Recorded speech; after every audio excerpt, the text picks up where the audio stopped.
سورۃ عبسہ کی آیت نمبر 17 ہے۔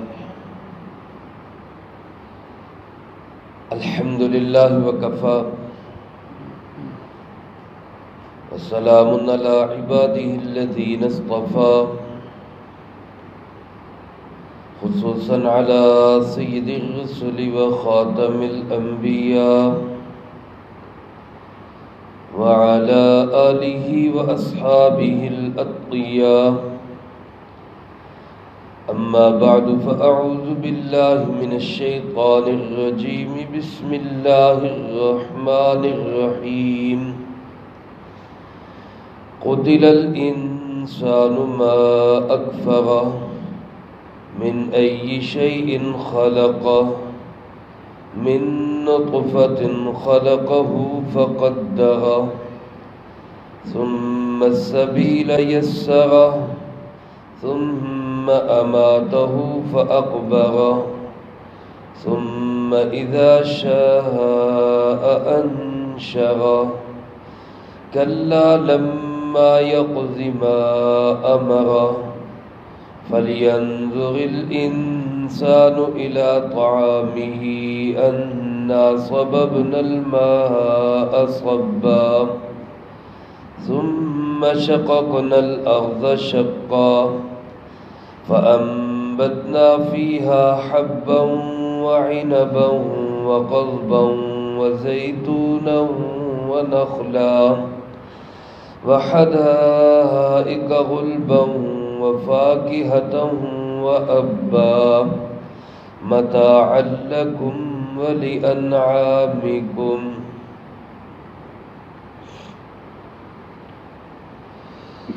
ان آیات مبارکہ میں اللہ رب العالمین نے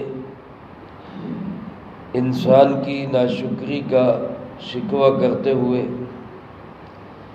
اس کو اپنی پیدائش سے لے کر خارج میں جو اس پر انعامات کیے وہ بہت سارے انعامات یاد دلوائے۔ مقصد ان آیات مبارکہ کا وہ یہی ہے کہ انسان اللہ کی نعمتوں کو یاد کر کے اپنے اس محسن کا شکر گزار بنے، نہ شکرا نہ بنے۔ چنانچہ اللہ رب العالمین ارشاد فرماتے، قتل الانسان ما اکفرہ، تباہ ہو جائے انسان کس قدر یہ ناشکرا ہے۔ قتل عربی محاورے میں بد دعا کے لیے بولا جاتا ہے، قتل کر دیا جائے، ہلاک کر دیا جائے، تباہ کر دیا جائے۔ لیکن ظاہر ہے اللہ رب العالمین کو کسی سے بد دعا کرنے کی ضرورت نہیں، اس لیے علماء نے اس کا معنی لعنت کیا ہے، تباہی کیا ہے۔ اللہ رب العالمین جب فرما رہے تو ایسا انسان ملعون ہوگا، ایسا انسان ضرور تباہ ہوگا۔ اور کون سا انسان؟ فرمائے ما اکفرہ، تعجب کا صیغہ ہے کہ انسان کس قدر ناشکرا ہے۔ کفر کا لفظی معنی چھپانا ہوتا ہے۔ جو انسان اللہ رب العالمین کی نعمتوں سے انکار کرتا ہے، اللہ کا عقیدہ جو ہے وہ تسلیم نہیں کرتا، اللہ رب العالمین کی بتائی ہوئی تعلیمات کو نہیں مانتا، تو وہ گویا اللہ کے احسانات کو چھپا کر اللہ کی ناشکری کر رہا ہے۔ تو کفر کر رہا ہے، ناشکری کر رہا ہے۔ جو انسان اللہ رب العالمین کی نافرمانی کر رہا ہے اس کا مقدر تباہی و بربادی بنے گا۔ اللہ پاک ہم سب کی اس سے حفاظت فرمائے۔ اللہ پاک فرماتے یہ انسان تباہی کی طرف جا رہا ہے، ناشکری کرتا ہے، کفر کا راستہ اختیار کرتا ہے، یہ نہیں سوچتا کہ من ای شیء خلقہ، کس چیز سے اس کو پیدا کیا۔ چونکہ اس کا جواب واضح ہے، کوئی انسان اس کا انکار نہیں کر سکتا، اس میں کوئی شک و شبہ کی گنجائش ہی نہیں کہ ہر انسان جانتا ہے کہ انسان کی تخلیق ایک پانی کے قطرے سے ہوتی، اس لیے آگے اس کا جواب خود ہی ارشاد فرما دیا کہ من نطفہ، اللہ تعالیٰ نے اس انسان کو پیدا کیا ایک قطرہ آب سے، ایک پانی کی بوند سے، جو اس طرح کا پانی ہے کہ انسان کو اس پانی سے بھی گھن آتی۔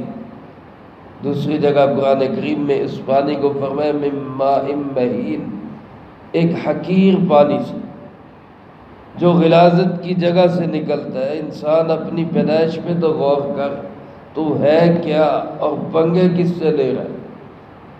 جیسے اردو کے محاورے میں کہتے ہیں نا، کیا پدی اور کیا پدی کا شوربہ، تیری حیثیت کیا ہے اور تو مقابلہ کس ذات سے کر رہا ہے؟ اس اللہ رب العالمین سے جس نے تجھے پیدا کیا۔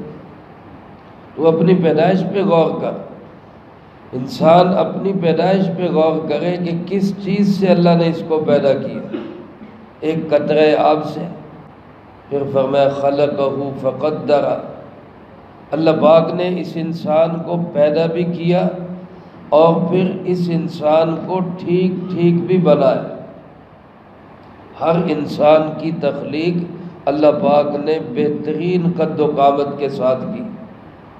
ایسا نہیں کہ کسی انسان کو بنایا اور اس کا ایک بازو لمبا کر دیا، ایک چھوٹا کر دیا، ایک ٹانگ اونچی ہو گئی، ایک ٹانگ نیچی ہو گئی، کسی کا جو ہے جسم اور انداز کا ہے، سر اور انداز کا ہے، کسی کی آنکھیں سامنے ہو، کسی کی پیچھے ہو۔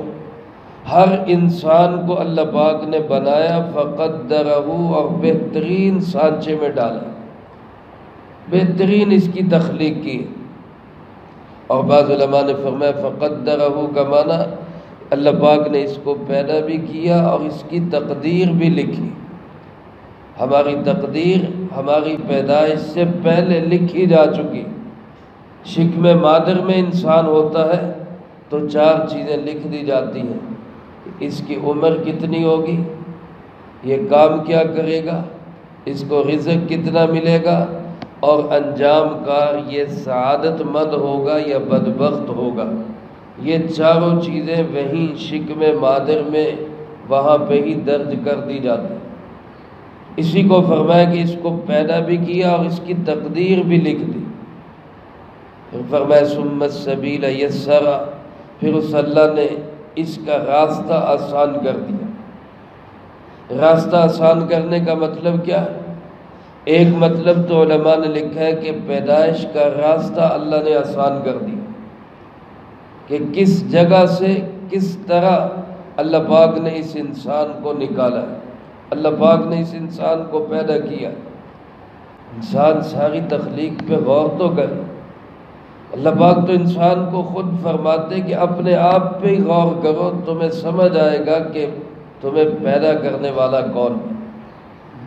اور بعض علماء فرماتے سبیل سے مراد دنیا کے اندر جو راستے ہیں، کام کاج کے راستے ہیں، انسان کے جینے کے جو راستے ہیں، ہر انسان کے لیے اللہ پاک اس کی مناسب کام کو آسان کر دیتے۔ جو انسان جس کام میں لگا ہوتا ہے، اب لوہار لوہے کی بھٹی پہ ہے، دیکھنے والا سمجھتا ہے یار بڑا مشکل کام ہے، لیکن اس سے کہو کہ بھائی چھوڑ دو تو وہ کہتا ہے جی نہیں، مجھے اسی کام میں دلچسپی ہے۔ ساری رات مشینوں پہ کھڑے ہونے والا، دیکھنے والا کہتا ہے بڑی مشقت میں ہے، لیکن وہ کہتا ہے جی میرے لیے یہی کام سوٹیبل ہے، مجھے اسی میں سہولت ہے۔ ہر ایک کو اسی کے کام میں اللہ پاک نے ایسا لگا دیا کہ وہ اسی کو آسان سمجھ رہا ہے۔ پھر فرمایا ثم اماتہ، پھر اللہ نے اس انسان کو موت دی۔ موت بھی اللہ کی نعمت ہے۔ اگر موت نہ ہو اور جتنے انسان دنیا میں بنے وہ اب تک سارے زندہ ہوتے تو ذرا سوچیں دنیا کا عالم کیا ہوتا، اس جہان کا اس وقت حال کیا ہوتا۔ اگر موت نہ ہوتی تو بڑے بوڑھے ہمارے لیے سنبھالنے مشکل ہو جاتے۔ یہ بھی اللہ کی ایک نعمت ہے۔ پھر خود انسان کے لیے اللہ کی نعمت ہے کہ حدیث پاک میں رسول اللہ صلی اللہ علیہ وسلم نے ارشاد فرمایا الموت تحفۃ المؤمن، موت تو مومن کا تحفہ ہے۔ ایمان والے کے لیے تو موت کیا ہے؟ ایک تحفہ ہے اللہ رب العالمین۔ اللہ پاک فرماتے فَأَقْبَرَ، موت دینے کے بعد پھر اس اللہ نے اس کو قبر بھی دی۔ قبر کا مل جانا یہ بھی ایک اللہ رب العالمین کی نعمت ہے۔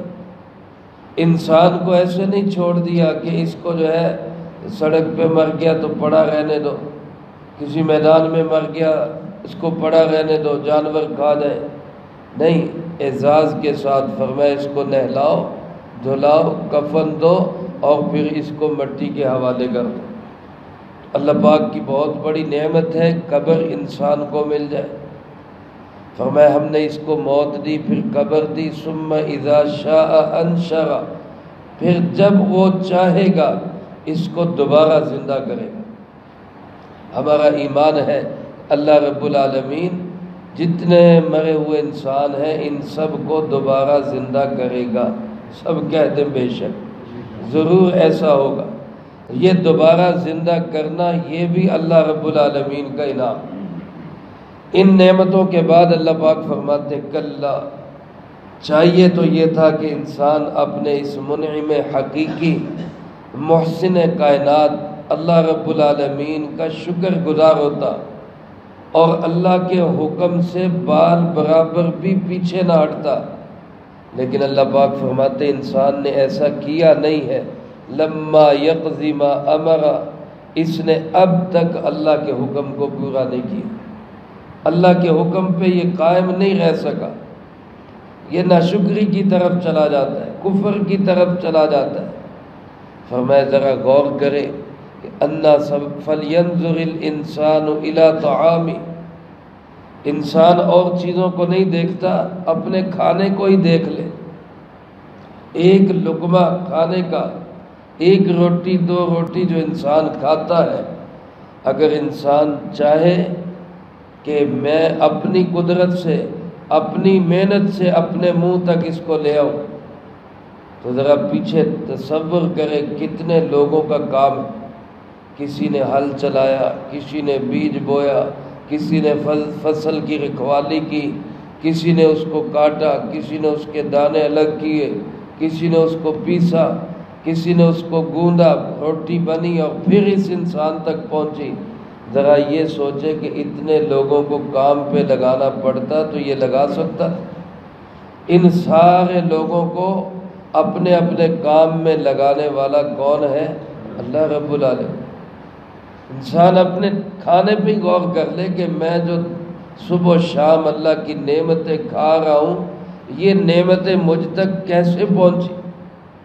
انا صببنا الماء صبا، اللہ پاک فرماتے کہاں سے ہم نے پانی کا ریلا بہایا، بارش کا پانی ریلے کی شکل میں کہاں سے ہم نے بہایا۔ یہ پانی بہانے والا بھی کون ہے؟ اللہ رب العالمین۔ ثم شققنا الارض شقا، پھر زمین کو پھاڑ دیا، ایک ننھی سی کومپل، بالکل بے جان سی، سوئی جیسی، جس میں کوئی جان اور طاقت نہیں ہے، وہ زمین کا سینہ چیر کے باہر نکل آتی ہے۔ اس زمین کو پھاڑنے والا کون ہے؟ اللہ رب العالمین۔ اس کومپل میں اتنی طاقت رکھ دینے والا کہ یہ زمین کا سینہ چیر دے اور باہر آ جائے، اس کو یہ طاقت دینے والا کون ہے؟ اللہ رب العالمین۔ فرمایا فَأَنبَتْنَا فِيهَا حَبًّا، پھر ہم نے اگائے اس میں دانے، ایک بالی میں ایک دانے پہ سینکڑوں دانے لگانے والا کون ہے؟ اللہ رب العالمین۔